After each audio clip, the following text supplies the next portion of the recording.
Hello guys, ఈ వీడియోలో string హెల్తీగా ఉందా లేదా ఎలా చెక్ చేయడం క్లామీటర్ తోటని మీకు చూపించబోతుంది. ఓకే, ఇక్కడ స్ట్రింగ్ 1 తీసుకోండి. మీకు ఎంత స్ట్రింగ్ కరెంట్ ఎంత వస్తుంది? ఇక్కడ 1.2 వస్తుంది. అంటే మనకి స్ట్రింగ్ కరెంట్ రావాల్సింది ఎంత? 13 amps ఇలా రావాల్సింది, మనకి తక్కువ వస్తుంది ఇక్కడ మనకి. ఓకే, స్ట్రింగ్ 2 చూద్దాము ఎంత వస్తుంది అనేది.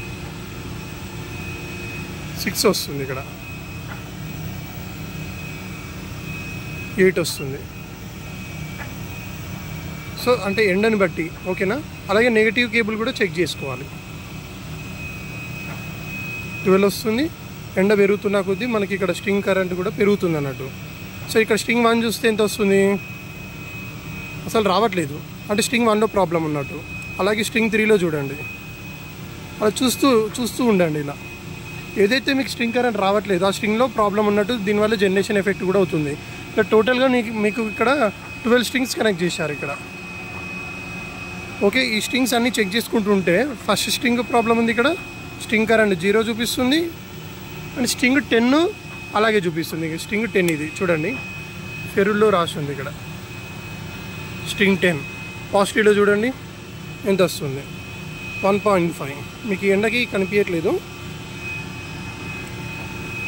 నెగిటివ్ కూడా అలాగే.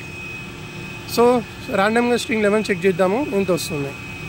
పాజిటివ్లో వస్తుంది, ఎండ వస్తుంది పోతుంది, క్లౌడ్ వెదర్ ఉంది. ఇక్కడ కూడా మనకి 9 వస్తుంది, అంటే పాజిటివ్ నెగిటివ్ రెండిట్లో వస్తుంది. రెండిట్లో చెక్ చేయాలి. ఓకే, అండ్ స్ట్రింగ్ 12 కూడా చెక్ చేద్దాం. స్ట్రింగ్ నెగిటివ్ 12, 10 వస్తుంది.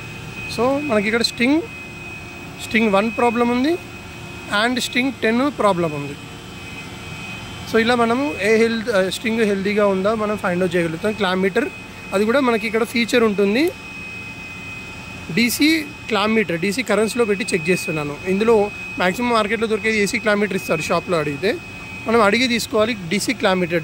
ఇక్కడ చూడండి, DC current voltage, DC current and voltage రెండు వోల్టేజ్ అండ్ కరెంట్ మెజర్ చేసే క్లామీటర్ పర్చేజ్ చేసుకోవాలన్నట్టు. ఓకే.